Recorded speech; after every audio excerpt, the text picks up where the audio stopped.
നമസ്കാരം. ചോതി നക്ഷത്രത്തിൽ ജനിച്ചവർക്ക് ഈ ഒക്ടോബർ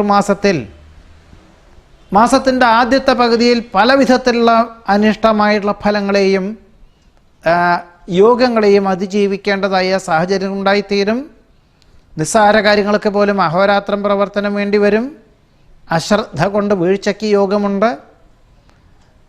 ശ്രദ്ധക്കുറവ് കൊണ്ട് പണമോ ആഭരണമോ നഷ്ടപ്പെടുവാനുള്ള യോഗം വളരെ നിർണായകമാണ്.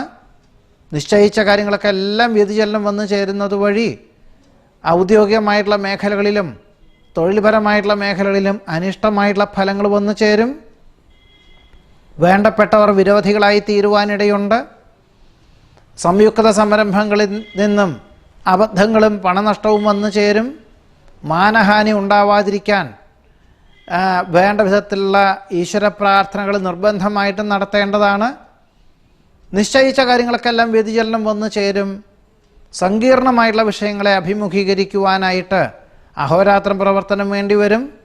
പല ദിവസങ്ങളിലും രാത്രിയിലും അവധി ദിനത്തിലും ജോലി ചെയ്യേണ്ടതായ സാഹചര്യങ്ങളുണ്ടായിത്തീരുവാനിടയുണ്ട്.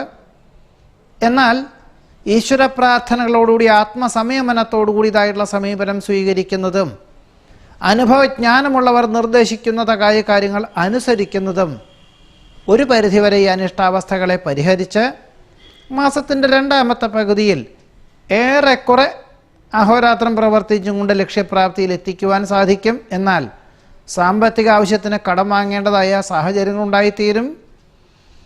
മാനസികമായിട്ടുള്ള വിഭ്രാന്തി വർദ്ധിക്കുന്നത് വഴി പല വിധത്തിലുള്ള അസുഖങ്ങളെയും രക്തസമ്മർദ്ദം, രക്തശുദ്ധിക്കുറവ് എന്നീതായിട്ടുള്ള അസുഖങ്ങൾക്ക് വഴിയൊരുക്കുവാനിടയുണ്ട്.